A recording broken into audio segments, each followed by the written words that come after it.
Bem-vindos e bem-vindas aqui à Associação Cultural Mimulus para mais uma Hora do Refresco. A Hora do Refresco é uma ação idealizada pela minha mãe, que a gente já realiza há vários anos, e é sempre muito gostoso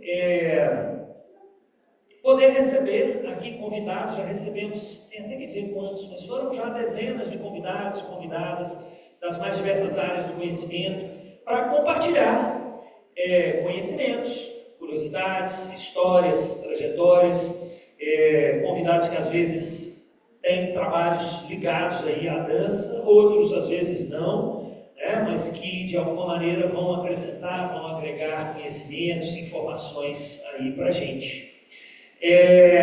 Eu normalmente, como eu costumo fazer, eu deixo para o próprio convidado ou convidada se apresentar, porque faz parte da dinâmica da Hora do Refresco. Então a gente já tem ali um cafezinho da tarde servido, super gostoso, preparado com muito carinho pela Cris e pela Alessandra. Fiquem à vontade durante o evento para vocês levantarem, se servirem, trazerem aqui para as mesas. A ideia é essa mesmo, é que a gente tenha uma roda de conversa bem informal, bem gostosa, no mais amplo dos sentidos. Primeiro, o nosso convidado, que eu vou apresentar para vocês brevemente, ele vai falar sobre a sua trajetória, sobre o que ele achar pertinente, mas já deixamos abertos aí para intervenções, para perguntas, para curiosidades de vocês. A gente vai até 19 horas, podendo estender um pouquinho, se for necessário, até 19h15, e depois, a partir de 20 horas, a gente tem o baile. Já estão convidadas para permanecerem para o baile. A gente dá uma organizadinha na casa e depois damos sequência aí ao baile, ok? Então, abrindo oficialmente essa Hora do Refresco, eu queria agradecer à Prefeitura de Belo Horizonte, à Secretaria Municipal de Cultura, que torna possível a realização dessas ações através da Lei Municipal de Incentivo à Cultura de Belo Horizonte. Então, agradecer à Lei Municipal e os nossos patrocinadores, que através da Lei Municipal tornam possível a realização desse projeto. Além dos patrocinadores da Lei Municipal de Incentivo à Cultura, eu sempre gosto de agradecer, estando ligados diretamente a esse projeto específico ou não, eu gosto sempre de agradecer aos parceiros e parceiras Mimulus, que são aquelas pessoas físicas que decidem destinar uma parte do seu imposto de renda para os nossos projetos culturais. Aqui mesmo, entre a gente tem algumas pessoas parceiras, isso para a gente é muito precioso. Então a gente sempre gosta de agradecer e valorizar o patrocínio dessas pessoas físicas queridas, parceiros vivos. E olha que legal, a gente nem tem muita gente aqui hoje, né? Alguns vão chegando e tal, mas das pessoas que estão aqui, eu estou vendo que a gente tem pelo menos 4 parceiros e parceiras aqui. Muito legal isso, muito significativo isso. Demonstra também o apoio de vocês, não só no sentido financeiro, de destinar esses recursos, entendendo a importância da cultura, das artes, o fomento da cultura e das artes, mas também de participar, de estar aqui conosco, né? Então, obrigado mais uma vez pela presença dos parceiros, parceiras e os demais. E quem quiser mais informações sobre esse programa de Parceiros Mimulus, podem nos procurar, podem visitar o nosso site também. Então, chega, deixa eu parar de falar, que quem tem que falar hoje não sou eu. Eu queria agradecer muitíssimo a participação do professor Gustavo Gortz, com quem eu tenho, assim, uma história longa. Mantenho uma profunda admiração há muitos e muitos anos. A gente pode falar um pouquinho disso aqui, mas eu não vou me estender muito mais. Eu queria só agradecer a gentileza dele, a generosidade de estar aqui conosco, de ter aceitado o convite. Passo a palavra para ele. Muitíssimo obrigado. Que isso. Eu que agradeço, Omar, o convite. É muito bom estar aqui para bater esse papo com vocês. A Mimulus também é uma referência na minha vida. Já estivemos em muitos lugares, né, Jomar? Sim. Já trabalhamos juntos no Bolshoi, já fomos jurados em Joinville, já fomos para Nova York, enfim, já visitamos o mundo aí com a dança. Eu com os Sarandeiros, que é meu grupo, que eu sou diretor há 30 anos, e o Jomar aqui com esse trabalho brilhante com a Mimulus, né? Então vou falar um pouquinho desse trabalho aqui para vocês, de como começou a dança na minha vida, mostrar um pouquinho das minhas publicações, dos meus trabalhos. A minha formação é na área da educação física e da fisioterapia. E, a bem da verdade, antes de entrar na universidade, eu nunca tinha dançado.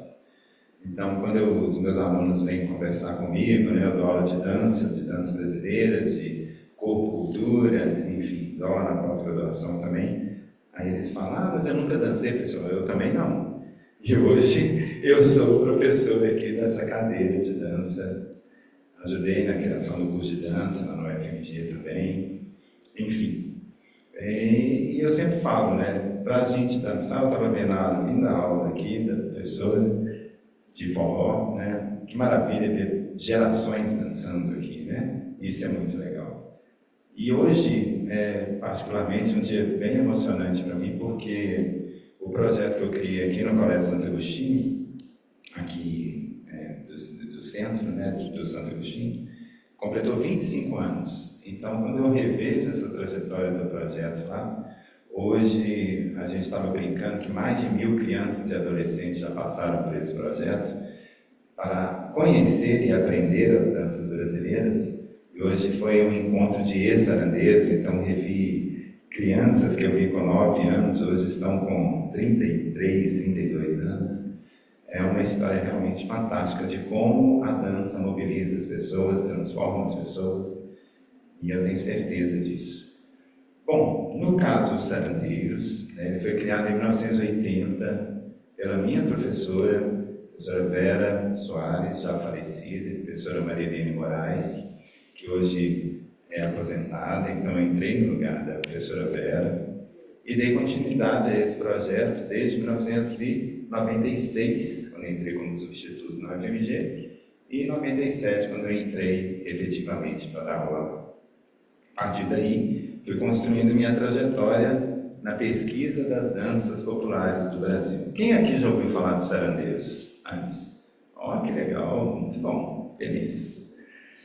Porque é um trabalho realmente já muito consolidado, né? Se a gente pensar na história dos sarandeiros, são 45 anos, 16 turnês internacionais, melhor grupo folclórico do mundo no Canadá em 2014, então já tem uma trajetória aí de muitas histórias, né? E quando eu entrei na UFMG, em 97, o grupo estava ali meio parado, a professora Marilene não queria continuar mais, eu assumi o grupo e voltei com ele para dentro da escola.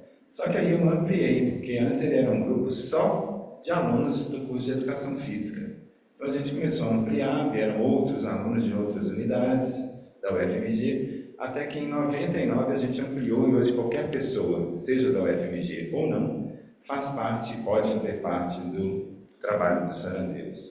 É um trabalho voluntário, todos os dançarinos que estão lá não recebem nada, né? É uma coisa impressionante. Eu digo que os sarandeiros é um milagre, é só um milagre para fazer com que a gente tenha tantas viagens, faça tanta coisa, e as pessoas fazem isso por amor à arte, por amor à cultura brasileira.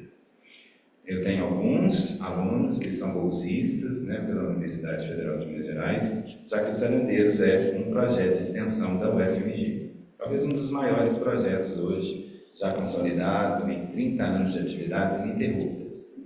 E é muito interessante porque eu tenho muitos alunos hoje, igual o Jomar, por exemplo. O Jomar é engenheiro, não é isso, Jomar? Vou falar que eu sou engenheiro, você pode falar que eu tenho uma graduação. Ele tem a graduação em engenharia.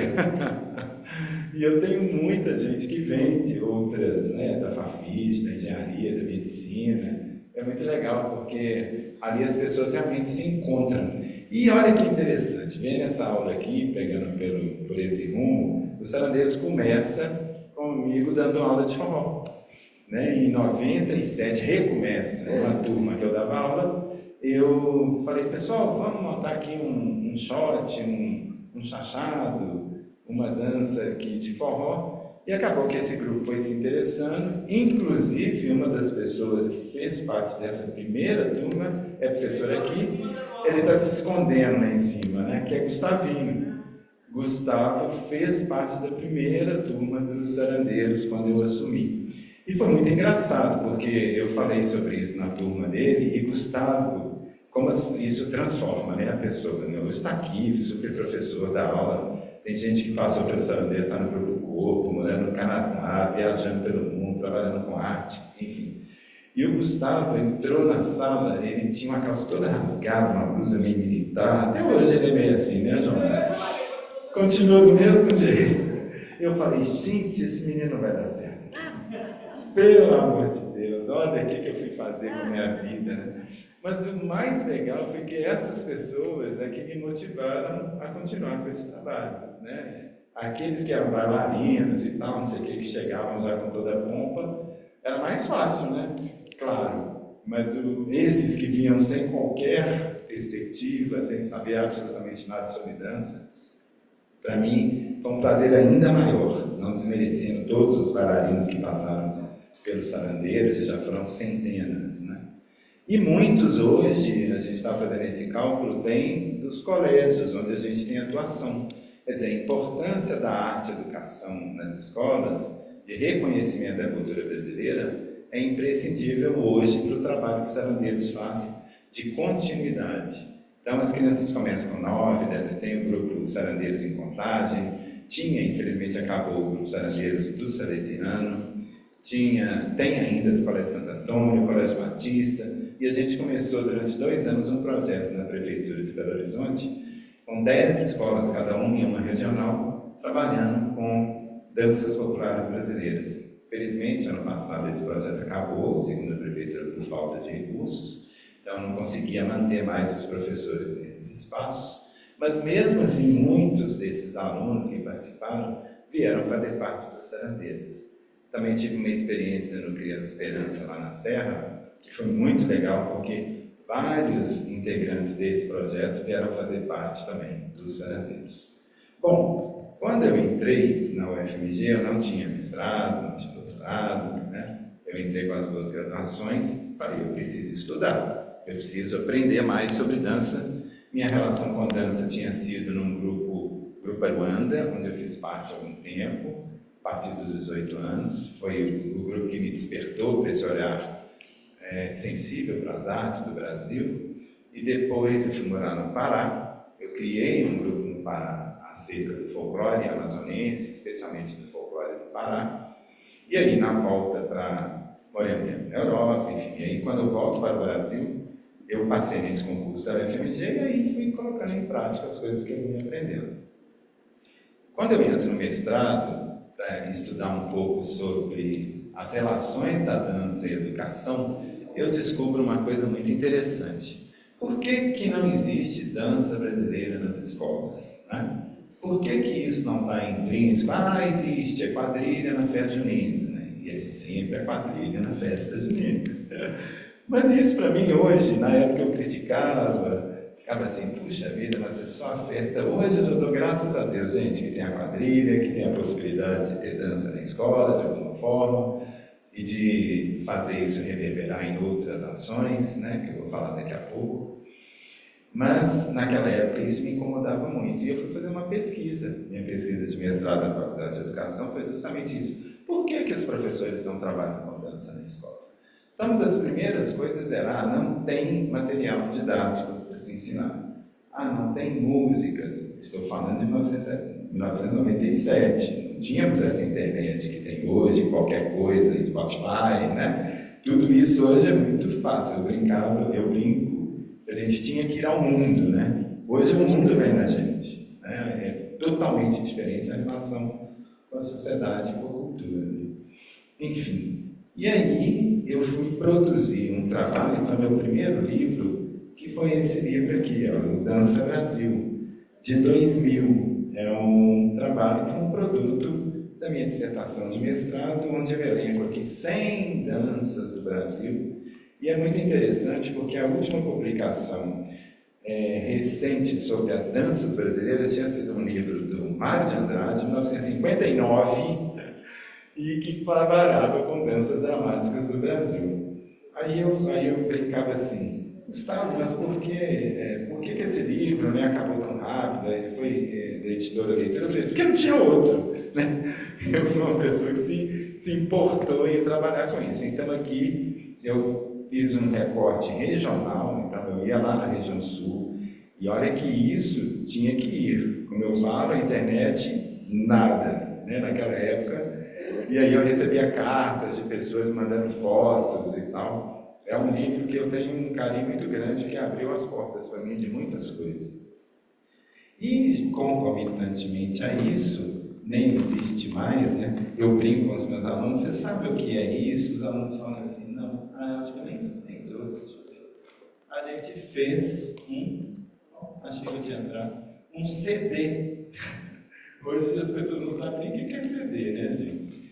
Um CD que chama Sarandeiros Canta no Brasil, que já que não tinha literatura, também não tinha música, né? Então era um CD que trabalhava com danças regionais, com músicas regionais, e eu comecei a dar muitas oficinas para professores, enfim, tentando trazer um pouco desse repertório das danças para os professores que sentiam falta de materiais e de oportunidades para poder aprender e ensinar a dançar as danças do Brasil. Depois disso, aí concomitantemente, o Sarandeiros foi ganhando rumo, aí fizemos algumas viagens já internacionais, fiz uma parceria com o Chico Lobo, o violeiro, que é muito meu amigo, e a gente foi criando alguns espetáculos que fizeram um pouco da história do trabalho dos Sarandeiros. Entre eles, eu elenquei 3 aqui para vocês, que são, o primeiro deles, o de Quer. A bem da verdade, esse espetáculo é uma tradução do espetáculo chamado Dança Brasil, que foi inspirado, obviamente, no livro. Então, nesse espetáculo, eu trabalhava com danças regionais, eu trabalhava numa perspectiva de... Gustavinho, já falei de você, tá? Gustavinho fez parte do grupo durante muitos anos, né? Fez parte dos primeiros espetáculos dos Sarandeiros. O primeiro deles foi... Lembra, Gustavo, qual foi? Aquarela Brasileira. A gente trabalhava com dança regional, depois fizemos Memórias de Meu Milênio, Profano e Sagrado, e aí chegamos no Dança Brasil. O Dança Brasil tinha uma estrutura que eu gosto muito, que era uma estrutura de ciclos festivos. Então a gente trabalhava com danças do período carnavalesco, danças do período junino, danças do período natalino, e eu desmembrei um pouco desse espetáculo as danças em homenagem à figura do boi. Mário de Andrade fala, no livro dele, das danças dramáticas, que é o elemento integrador do Brasil foi o boi, porque tem manifestações do boi em todo o Brasil. E o boi não era um animal daqui, né, gente? Vamos parar. Aqui, o gado foi trazido pelos portugueses e pelos espanhóis, não existia aqui no processo, né, de chegada dos portugueses aqui no Brasil. E o Mário de Andrade cita isso, então a gente fez um espetáculo que contava um pouco desses ciclos e também falava um pouquinho da festa do Boi Bumbá de Parintins, da festa do Meu Boi do Maranhão, e finalizávamos já anunciando as possibilidades de um novo espetáculo, que foi o Memórias de Meio Milênio, quando a gente traduziu para 2000, aquele momento, quem aqui é mais antigo, que o mundo ia acabar, né? Aquela mudança, não, os computadores vão parar, o mundo vai acabar e tal. Eu falei, já que o mundo vai acabar, então vou fazer um espetáculo sobre memórias, assim, contando um pouco dessa história da cultura brasileira. A partir daí, a gente começou a representar Minas Gerais em muitos espetáculos, muitos festivais fora de Belo Horizonte. Então eu senti necessidade de produzir esse espetáculo, que é o Gerais de Minas, e a gente correu 3 anos, o Gustavo participou um pouco dessa pesquisa também. A gente foi em várias cidades de Minas Gerais para descobrir um pouco da essência dessas identidades mineiras, né? Fomos ao norte de Minas Gerais, Pirapora, Montes Claros, Alto Belo, fazer pesquisa sobre Folia de Reis, aqui em Contagem, na comunidade dos Arturos, Dores do Indaiate, que o Gustavo foi com a turma dele, para descobrir um pouco sobre os congados daquela região, e aí vários outros, Poços de Caldas, sul de Minas, para poder traduzir nesse espetáculo a alma mineira, né? Inspiramos também na obra do Guimarães Rosa, do Grande Sertão Veredas, e foi um espetáculo assim, super gostoso de fazer, e que tivemos a grata alegria de fazer agora 20 anos de Gerais de Minas, no Palácio das Artes, comemorando 20 anos da estreia desse espetáculo. E foi muito gratificante fazer. E o outro espetáculo que eu elenquei aqui foi o espetáculo Quebranto. Esse espetáculo, Quebranto, é um espetáculo sobre a dança dos deuses africanos, que a gente criou em 2007, depois refizemos em 2017, que conta 12 histórias urubás sobre a perspectiva das lendas africanas e da consolidação da cultura africana aqui no Brasil, através da mitologia dos orixás. A gente trabalhou com aqueles orixás mais cultuados, e há toda uma discussão que a gente fez sobre esse reconhecimento tão importante da cultura africana no Brasil. Mais recentemente eu não trouxe, a gente fez um espetáculo todo baseado nessas histórias do boi que eu contei, mas especialmente na festa do Boi Bumbá de Parintins, trazendo vários elementos dessa festa, uma festa que eu já fui até lá para ser jurado, acabei não sendo, mas é outra história, mas deu para ver bastante sobre a festa e trazer muitos elementos para cá que me deram inspiração para criar esse espetáculo. E outros espetáculos também, além mar, enfim, que a gente construiu para poder levar para outros lugares. Bom, tudo isso para falar que ele chegou em 2021, 2014 eu termino a minha tese de doutorado, e que foi para falar um pouquinho sobre... Eu fiz em Campinas, depois fui para Paris e fiquei 1 ano na Sorbonne lá, trabalhando com a cultura brasileira e traduzindo isso para alunos do curso de dança e de estética da Universidade de Sorbonne, na França.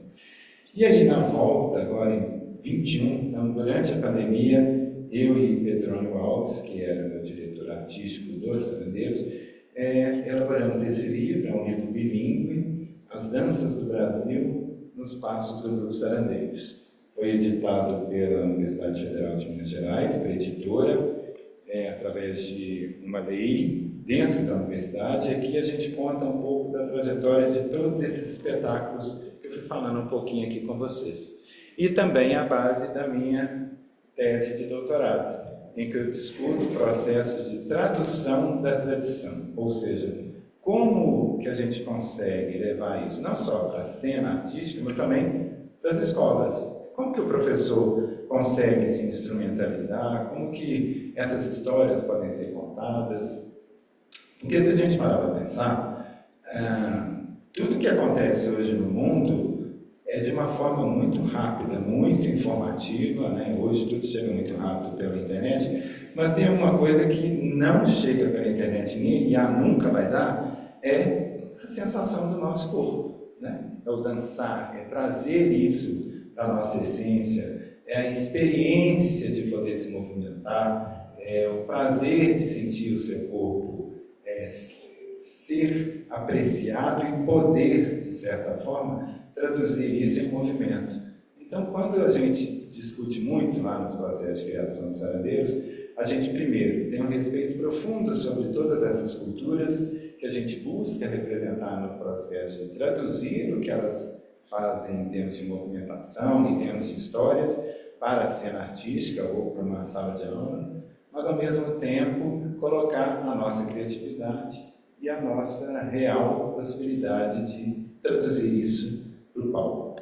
Então, esse é um pouquinho da trajetória da minha história. Aqui eu trouxe outros livros também, mas são mais antigos, e tem um que é muito interessante, que é esse daqui, eu fiz junto com a professora Elisângela Chaves, mais recentemente, que é um manual de 28 aulas para se ensinar a dançar. É difícil falar isso, né? Mas é verdade, porque a dança ela tem muitas possibilidades, né? Muitas variações. Trabalhar com as possibilidades que a dança tem geram muitos questionamentos, então a gente fez isso meio como que um roteiro. Como que vai começar a dançar? Como que eu vou ensinar? E aí pegar isso e trazer isso para o seu corpo, né? É claro que só a leitura de um livro não vai fazer com que a gente descubra como dançar. Mas hoje é tudo muito mais fácil, qualquer coisa. Falo com os meus alunos, hoje de manhã eu dei aula, e eu falo assim, eles estavam fazendo uma pesquisa sobre coreografias para se inspirar para fazer a festa junina que a gente vai ter dia 29 de junho lá na UFMG. Falei, gente, hoje, qualquer coisa que você buscar na internet, coloca lá festa junina, danças, aí vai vir um monte, né? Pode ser até Boi Bumbá de Parintins, que é mesmo nesse período. Ela brincou comigo que ela chama aqui um passo de chachado, né? Tem toda essa relação. Trabalhar com forró nas suas mais diversas maneiras, enfim.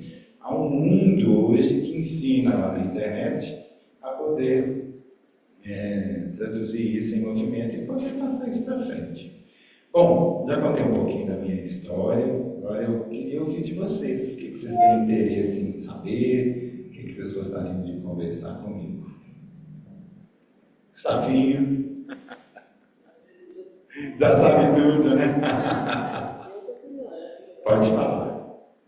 Você colocou o boi. Vem cá, deixa eu levar lá. Aham. Maristela, fala aqui pro pessoal do Zoom lá. Tá. O boi como figura central nesse conflito. Eu não, Mário de Andrade. Não, você citou Sim. o boi como figura central no país inteiro. Sim. Primeiro, eu queria saber, todas as cidades brasileiras, a conotação do boi é a mesma? Tem lugar que fala boi da mão, tem lugar que fala boi de Catirina, e por aí vai, né? É a mesma coisa em todas as cidades brasileiras? Então, a lenda que trouxe a história do boi, né? Todo mundo conhece um pouco essa lenda, sabe? Não? Por que o boi é uma figura tão presente na cultura brasileira, né? E como é que se chama? Maristela tem toda a razão, assim. Vai ter boi de mamão em Santa Catarina, vai ter boi de reis na Paraíba, vai ter boi da manta aqui, né, em Vespasiano, vai ter boi calemba no norte do Brasil, bumba, boi do Maranhão, boi bumbá, enfim. Tem boi de tudo quanto é lado por aí. E a história do boi, o boi primeiro foi um elemento central na economia do Brasil, né? Então é normal que muitas histórias tenham sido construídas através da figura do boi. E a lenda que deu origem a isso, a mais conhecida, é a lenda você citou, o boi de Catirina. A Catirina teria sido uma negra escravizada dentro de uma fazenda, isso lá no Piauí, no Maranhão, que teria tido o desejo de comer a língua de um boi. E o marido dela, Francisco, isso é uma lenda, tá, gente? Também escravizado, ele vai e corta a língua do boi mais bonito da fazenda. E esse boi cai doente. E depois de muitas perseguições, aí entra o imaginário popular e coletivo, né? Que vai inserindo elementos nas histórias. Nós não estamos falando de uma história que é estanque, né? Ela vai sendo construída diariamente com novos elementos que vão sendo integrados, etc. Que a cultura não tem um limite, né? Assim, não é 2 mais 2, pelo contrário. Ela vai se sobrepondo e agregando elementos na sua história. Então, aí o dono da fazenda chama o pajé, chama o médico, chama o padre, há todo um trabalho feito de teatralização para que esse boi torne a viver e aí sim a dança acontece novamente. Então, cada lugar estabeleceu essa cultura de uma forma diferente. Por exemplo, em Parintins, alguém já teve a oportunidade de ir a Parintins para poder assistir esse espetáculo? Já viram pela TV? Pelo menos em algum momento? É uma festa muito suntuosa. Uma festa linda. É totalmente diferente do folclore no resto do Brasil, porque Sim. tem até torcida organizada. Exatamente. Tem o garantido e o caprichoso, né? Divide um bódromo em 2 e tal, enfim.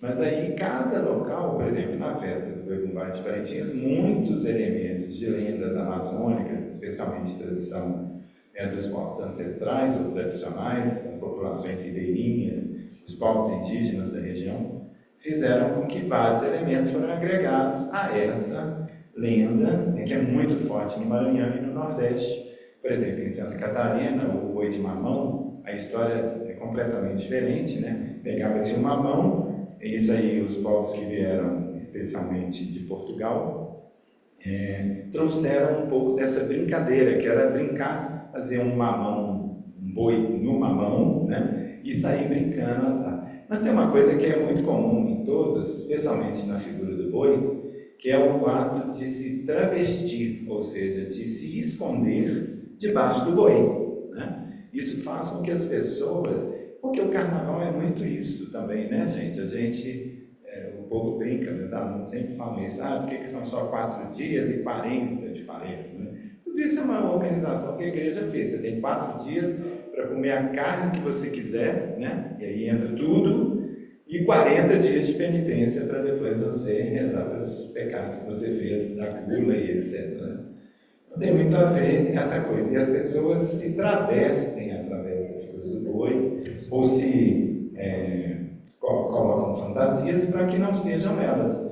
A história do Garantido, especialmente, era muito disso, do boi que os homens saíam, especialmente homens, se escondiam debaixo do boi para que as mulheres não vissem, né? E não desse briga. Estou falando de 1913, lá mais 100 anos. Enfim, todas essas histórias são histórias da Ariel. Eu estou falando de uma dança, de uma manifestação que é o boi, aí imagina falar de todas as outras, né? Mais alguma? Pois não. Vem cá, André, para você falar no microfone aqui para as pessoas do Zoom te escutarem. Então, você falou dos alunos do Santo Agostinho, né, das escolas, da UFMG. Eu queria saber como que funciona o grupo Sarandeiros, né? Os bailarinos, como que é os ensaios, onde que eles se reúnem para ensaiar, como é um trabalho voluntário, como que é o comprometimento, né, dessas pessoas. Enfim, para dançar, né? Você tem um preparo, como são bailarinos. Você disse que tem bailarinos e tem pessoas normais, né? Que nunca fizeram dança. Pessoas normais é legal, né? Assim. Pouca vivência. Normais que eu falo no sentido de nunca terem experimentado a dança. Sem dúvida. Nesse sentido que eu estou falando normal. Sim, sim. Então, como que funciona para esse grupo trabalhar todas essas pessoas, né? Se tem uma preparação para juntar antes esse grupo, e se é uma vez por semana, ou como que funciona tudo? Tá bom. Posso fazer um recorte da pergunta dela? Claro. Especificamente, por gentileza, em relação Passa ao para as Colégio pessoas Santo verem. Agostinho, Pois não. me deu a curiosidade de saber um pouco mais como foi o primeiro que você mencionou também, porque meu irmão estudou lá e, embora eu não tenha estudado, mas havia um professor de português, Roberto Bacico, que tinha um coral na escola dos pequenos cantores do Colégio Santo Agostinho. E meu irmão até hoje é cantor amador e o incentivo veio da escola. E quando você mencionou o Colégio Santo Agostinho, foi o primeiro que você mencionou, me deu curiosidade assim, de saber do que se trata esse projeto e se no Santo Agostinho há alguma peculiaridade, se você pode contar um pouco mais, porque à época isso já me chamava a atenção. Então, respondendo a Andréia primeiro, o Saradeiro se encontra 3 vezes por semana, às vezes 4. A gente tem um preparador físico que faz um trabalho físico. Às vezes temos aulas específicas. Por exemplo, no Quebranto, a gente teve aula com o Cristiano Reis, que era professor do Palácio das Artes, e a gente ia muito para o chão, né? Igual o chão que o Jamar fez a dança de salão agora. A gente começou, porque a dança popular brasileira não vai para o chão, né? Você não faz trabalho de chão, né? De rolamentos, etc. Então a gente foi buscar essa técnica para a gente poder desenvolver trabalho de chão. Então ali foram mais ensaios, uma relação diferente, que foi uma criação bem coletiva, assim, a partir dos arquétipos de cada orixá, enfim. Então é isso, 3 vezes por semana, segundas, sextas e sábados. Às quartas-feiras a gente tem um grupo de iniciantes. Hoje a gente faz audições, né? Porque o grupo já tem 60 pessoas, assim, é bem grande. E temos música ao vivo, né, nos espetáculos, então há sempre um ensaio que é coordenado pelo Tata Simpa. A gente faz um ensaio quando tem os espetáculos que vão ser produzidos, a gente junta com os músicos para fazer a produção, né? Agora eu estou escrevendo letra também. Enfim, temos um trabalho também com a Thelma Rodrigues, que é o trabalho de figurino, de cenografia. Então, o Sarandeiros hoje é isso. Sábado a gente se encontra, eu sou professor de body balance e yoga também, uma coisa que eu venho buscando na minha vida. Quanto mais velho você vai ficando, mais você quer traduzir isso em processos mais, né, não tão fortes assim, né? Ou tipo assim, vou começar a dançar um frevo que eu posso até dar conta, mas não quero isso mais para minha vida, né? Chego perto de 60, igual estou chegando, já está bom demais, já dancei muito. E aí eu trabalho com eles um pouco de yoga, um pouco de body balance, de tai chi chuan, de pilates, pegando um pouco da fisioterapia. Então há todo um trabalho de preparação física com eles para dar conta dos espetáculos, que não são espetáculos muito fáceis, digamos assim. Se você pega chachado junto com frevo, com a chula, um congado, né, a energia que se gasta no espetáculo é realmente muito grande. Com relação ao Santo Agostinho, hoje eu estava relembrando um pouco dessa história, eu comentei aqui com vocês que o projeto faz 25 anos lá, talvez seja o projeto mais longevo no Brasil, eu desconheço, né? Um projeto dentro de uma escola que tenha percorrido 25 anos ensinando danças brasileiras, e eu desconheço, a não ser, eu vejo isso muito no Rio Grande do Sul, dentro dos centros de tradições gaúchas, né, que levam isso, tem uma relação muito próxima com as escolas. Aí você vai lá, tem aquele monte de criança dançando, pezinho, dançando dança gaúcha. Faz parte verdadeiramente da cultura gaúchesca trabalhar com as danças típicas. O trabalho com o Colégio Santo Agostinho foi insistência da professora Marli Galete, encontrei com ela hoje, uma querida, também já está aposentada. Naquele primeiro momento, eu tinha acabado de entrar no FMG, eu falei, não, eu estou aqui com Sarandeiros, com o Gustavinho, um bando de gente louca, dançando Sarandeiros adultos, não quero me envolver com criança, não. Mas, não sei, alguma coisa me chamou, eu acabei indo, e aí deu o que deu, já são 25 anos de história. Eu acho que o colégio, quando ele se abre de uma forma... O Santo Agostinho, por exemplo, nunca, na relação que eu estabeleci com eles, nunca colocou nenhum empecilho, por exemplo, de fazer danças que lembrassem de alguma forma Iemanjá, Oxum, etc. Sempre foi muito livre no processo de criação. Isso é raríssimo, né?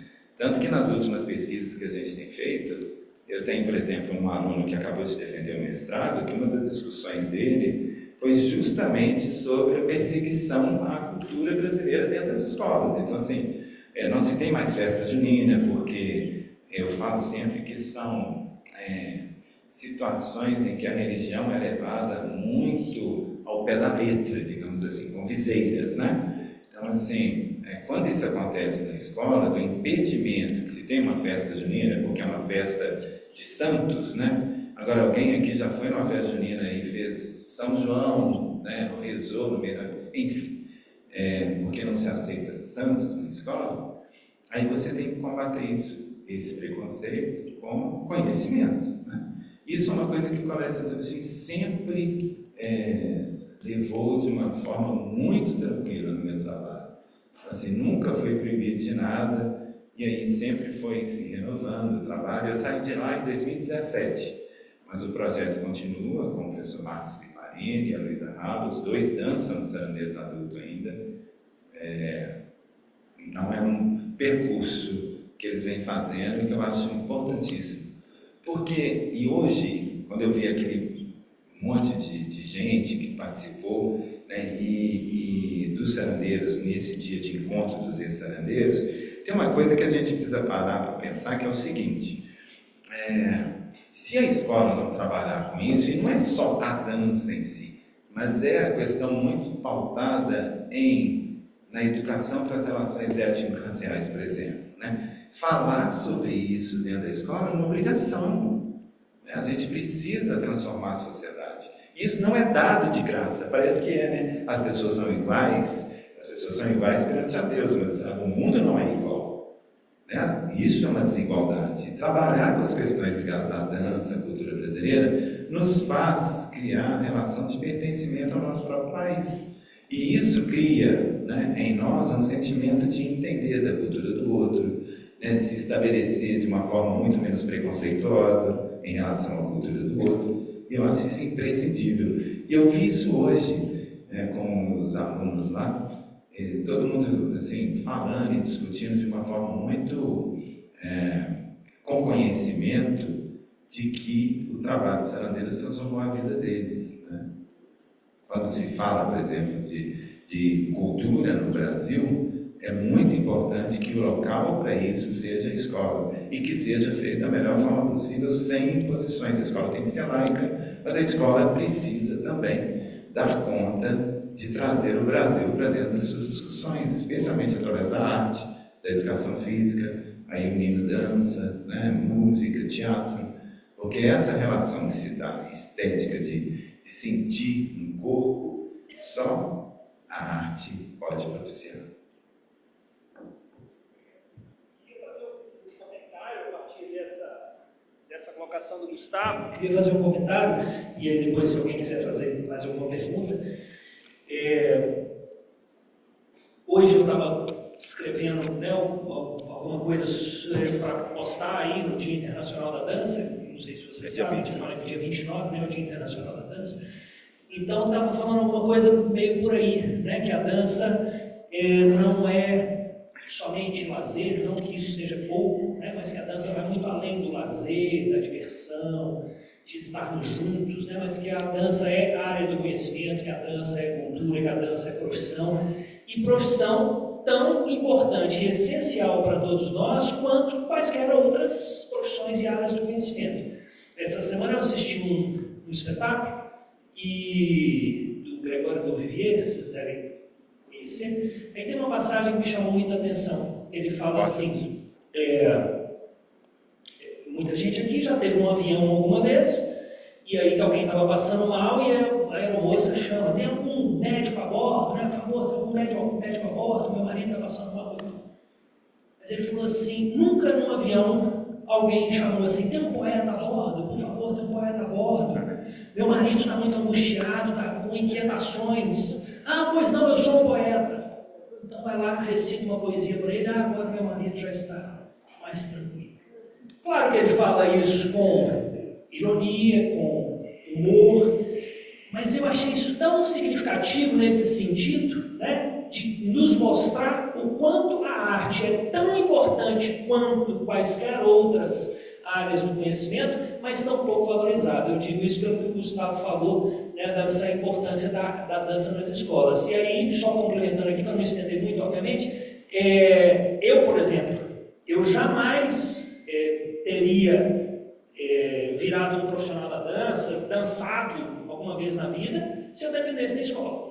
Porque a dança, qualquer arte, nunca me foi apresentada na escola. Sim. Como algo diferente do passatempo ali para eu me divertir entre uma aula e outra. Exato. Infelizmente. Exato. Isso há, sei lá, 40, 50 anos atrás, e hoje eu não sei, mas eu acho que não mudou tanto assim. Então, por isso também, parabéns para o Gustavo, assim, que essa iniciativa e essa importância de colocar a arte, a dança, a cultura brasileira na escola, com o mesmo peso, que é a maneira como eles colocam, de qualquer outra área do conhecimento, é fundamental, né? Porque você coloca, além de tudo, a dança e a arte para as crianças como uma opção profissional com a mesma importância como qualquer outra, né? Eu tive a sorte de que meus pais resolveram dançar, enfim, uma longa história, e que me apresentou a dança por acaso, porque se dependesse da escola não teria isso. Então, assim, é fundamental o trabalho que o Gustavo faz nesse sentido. Desculpa me estender muito. Perguntas? Obrigado, Zomar. Grande baby João, né? A minha família é fundamental nesse processo, né? Eu tenho uma história para contar para vocês, que é uma história muito, muito interessante. Assim, quando eu dava aula no Criança Esperança, não sei nem se o Gustavo sabe dessa história. A Globo fazia, né? Ia lá, o projeto Criança Esperança acabou aqui na Sérgio até vários anos, Mas a Globo ia, você lembra, um momento, o Titi fazia e tal, mostrava os núcleos pelo Brasil, e aí iam fazer, foi um trabalho voluntário que eu fiz lá também nessa época, e tinha a professora Kátia, que dava aula de dança clássica para as crianças do morro, e o professor de capoeira, que dava aula de capoeira para os meninos, né? Então era bem separado, meninas vão fazer dança clássica, meninos iam fazer capoeira. E aí me chamaram para ir lá para fazer um grupo de danças e tal, enfim. Teve muitas histórias muito legais, e eu fiz um contraponto desse trabalho com o trabalho que eu vou fazer no Bolshoi, que é outra história também, que um dia a gente conta. Mas neste momento eu cheguei lá e falei, professora Kátia, esqueci o nome, professor de capoeira, não vou lembrar. Eu falei assim, vamos juntar os meninos e as meninas, vamos fazer aqui alguma... O que a gente pode fazer? Vamos fazer uma ukulele? Vamos. Então, beleza, vamos fazer uma ukulele. Sabem o que é, né? Aquela dança que bate os paus e tal, segundo uma guerra, de origem africana também, mas bem dançada, ritmada ao som de tambores. Pois bem, começou, aí eu juntamos os meninos e as meninas e tal, e ensinar os passos, começou a tocar o tambor, pá! 6 meninas encostadas na parede. Aí eu, opa, o que foi? O pastor lá da igreja falou que tocou tambor é coisa do demônio. Coisa do demônio, não vou dançar. Aí eu falei, ixi, peraí, então vamos lá. Vamos sentar, vamos conversar, né? Tinha faltado isso, acho, na proposta, né? De falar o que era, o que a gente ia fazer. Aí o professor de capoeira falou das origens africanas, né? A grande maioria dos jovens ali tinham ou eram negros ou eram pardos, né? A grande maioria. Estão falando sobre o processo de resistência da cultura africana, que se deu através da capoeira, etc, etc. A professora Kátia também falou das raízes da dança, eu também, enfim. Aí tudo conversado, beleza. Fizeram a aula, estavam montando alguns passos e tal. Beleza. A aula seguinte, começou a tocar o tambor, de novo, os atabaques, as meninas voltaram. Não, nós falamos com a nossa pastora, ele falou que tocou o tambor, é coisa do demônio. Oh, Jesus. Aí eu pensei, gente, vamos lá, tratar com ignorância, que é ignorante não vai dar certo, né? Então vamos tratar com conhecimento. Falei assim, quem mente vai para o inferno? Ela falou, quem é esse pessoa? Você está falando que eu estou mentindo e tal, não sei o quê? Eu falei assim, não, quem está mentindo é o seu pastor, e ele vai para o inferno. Uau! Como assim? Então, porque não é coisa do demônio. Alguém tem chifre, alguém tem rabo, não sei, eu estava lidando com crianças, então era essa imagem que eu queria traduzir, né? Não, professor, então, pode fazer isso, tem uma herança, já contei a história para vocês, pode chamar o pastor aqui para conversar comigo, isso chama assim, meu Deus do céu. Pode chamar, apresentação semana que vem, vai vir a Globo, vai ser muito legal, beleza. Chegou a semana que vem, eu fui chegando no Criança Esperança, falei, vai ter uma passeata ali na frente, fora demônio, o professor Gustavo trouxe tambor e tal. Nada, não tinha nada. Entrei, as meninas estavam colocando sainhas de palha, a gente tinha conseguido uma verba para fazer um figurino, ficou super legal. Aí apresentaram e tal, nada, estava lotado, assim, super legal e tal. Aí eu não dei conta e falei, olha, mas e aí? Né? Que bom, né? Falei com a menina lá, que era uma das... Gostou? Nossa, adorei, foi uma experiência ótima, tal, não sei o quê. Disse, aí o pastor, ele tá lá, assistiu, né? Batendo palma e tal, não sei o quê. Eu falei, mas que bom, ele gostou. Eu falei assim, ele gostou. Ele falou que é capoeira, né? Capoeira pode. Mas se fosse dança de orixá, não podia, não. Aí eu pensei assim, gente, um dia de cada vez, né? Vamos construindo esse muro aos poucos e tal. Mas já foi um ganho, não foi? Já se tornaram pessoas menos preconceituosas, eu acho, com a sua própria cultura, né, digamos assim. Mais alguma pergunta? É uma história que ilustra bem esse processo, né, de preconceito. E tantas outras vezes. Deixa eu só contar mais um. Por exemplo, o fato de menino dançar. Colégio Santo Agostinho. Quando começou lá no colégio, eu tinha poucos meninos, né? Estou falando de 2001. Difícil homem dançar, né? Menino, dentro da escola, então, nossa, ia dançar para a própria escola, era o pior lugar. Todo mundo morria de vergonha, porque a cobrança é muito grande, né? O coleguinha vai falar, isso aqui e tal. Primeiro foi mudar a cara da sala. A gente entrava na sala onde tinha dança, a sala era rosa com ursinho. Eu falei, não, eu não vou trabalhar numa sala que é rosa com ursinho, os meninos vão entrar aqui, vai sair purpurino, né? Vão falar que é as bichinhas que vão dançar, então não sei o quê. Não quero pintar uma sala de azul, né? De cores assim fortes e tal, não sei o quê. Virou a sala azul e a sala azul até hoje. Eu cheguei lá e falei, gente, a sala azul existe ainda. Enfim, e aí os meninos se sentiam um pouco mais confortáveis por aquele ambiente. Então tinha assim, 12 meninas, 8 meninos, nesse primeiro momento eram 20 só alunos, até se consolidou, viajou para fora, e aí criou todo, né, um desejo de participar do projeto. Aí de vez em quando chegava um menino dentro da sala, triste, já peguei um chorando e tal. Aí esse que pegou chorando, eu falei, o que aconteceu? Os meninos falaram que quem entra aqui vira viado. Aí eu, é verdade? Ué, como assim, gente? Todo mundo que entrou aqui virou viado, eu não estou vendo. É isso? Ah, professor, mas é muito difícil, eu vou sair do grupo e tal. Você vai sair do grupo para quê? Ah, porque eu vou fazer judô. Quem é mais viado aqui? Os meninos que vão lá agarrar o outro fazendo judô ou você que está dançando com a menina aqui? Ele, é mesmo, professor, você está certo, eu vou falar isso com os alunos. É ou não é? Ué, quem for viado vai lá fazer judô, que eu vou agarrar o menino e não a menina que eu vou dançar, mas pronto, resolvido esse problema.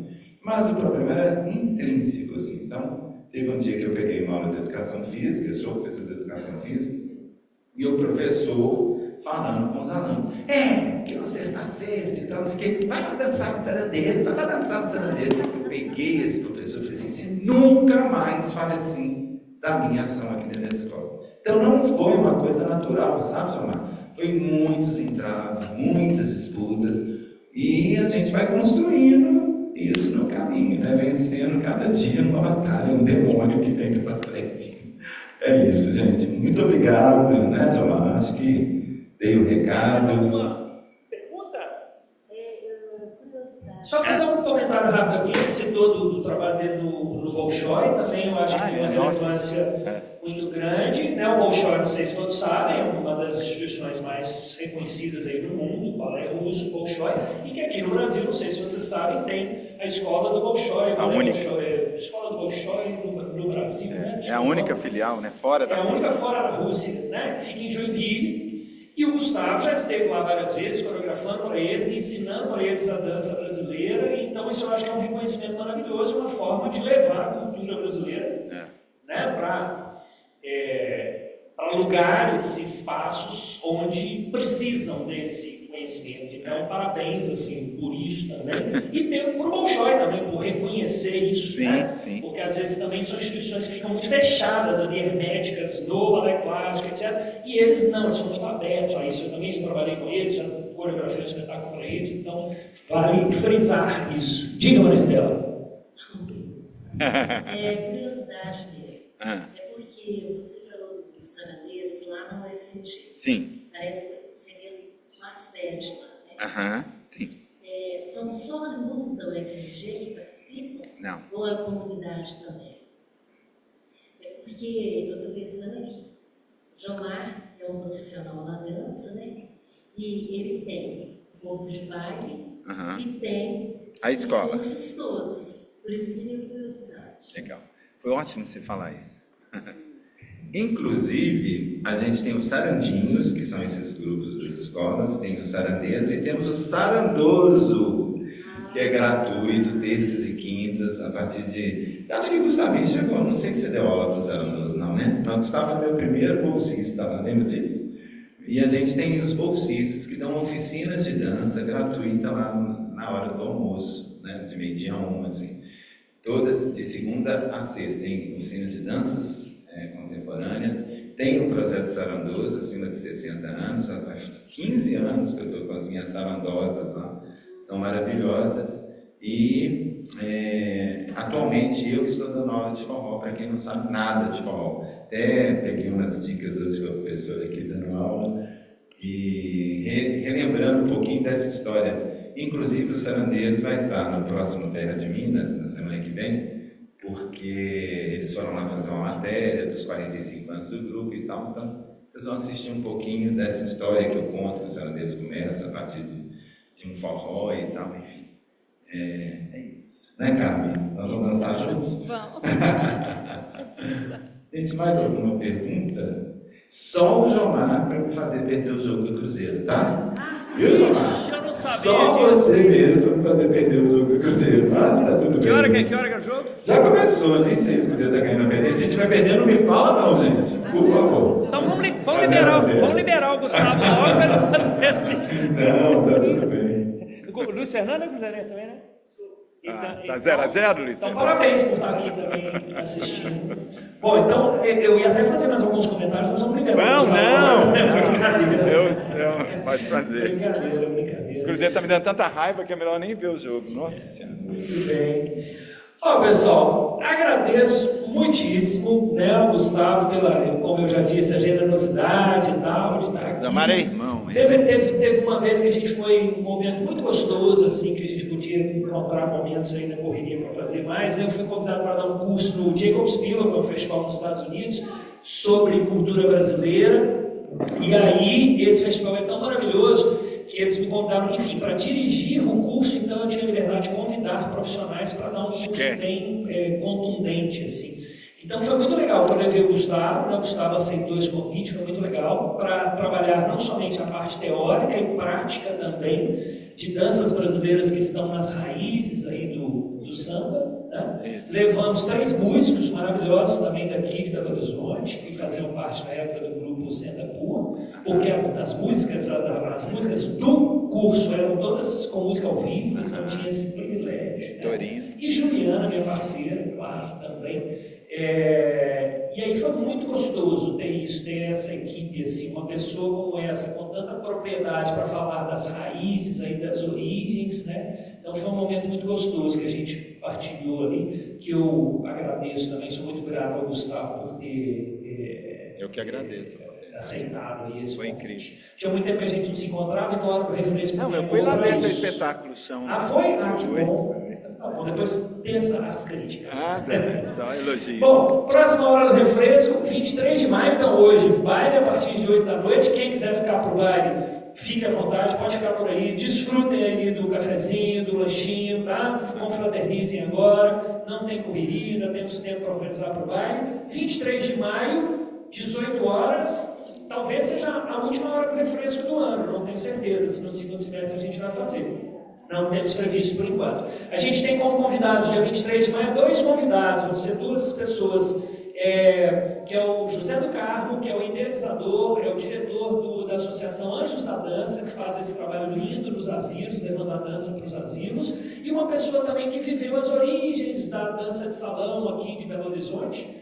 E junto com ele, a Sâmia, que é uma pessoa, esqueci o sobrenome dela, e você também vai lembrar, enfim, desculpe. A Sâmia, que é uma pessoa também que viveu essas origens das danças de salão, nas gafieiras aqui de Belo Horizonte. Então a gente vai falar da Associação Anjos da Dança, ao mesmo tempo das gafieiras aqui de Belo Horizonte, e também, em conjunto com isso, uma homenagem a Carlos Bibito, que era dono da Gafieira Estrela e que faleceu há poucas semanas. Então a gente vai aproveitar também para fazer uma homenagem a ele. Então já coloque na agenda, 23 de maio, sábado, 18 horas e depois 20 horas, baile. Gustavo, brigadíssimo mais uma vez. Carmen, brigadíssimo também. E a vocês, muito obrigado. Valeu, vamos para o café.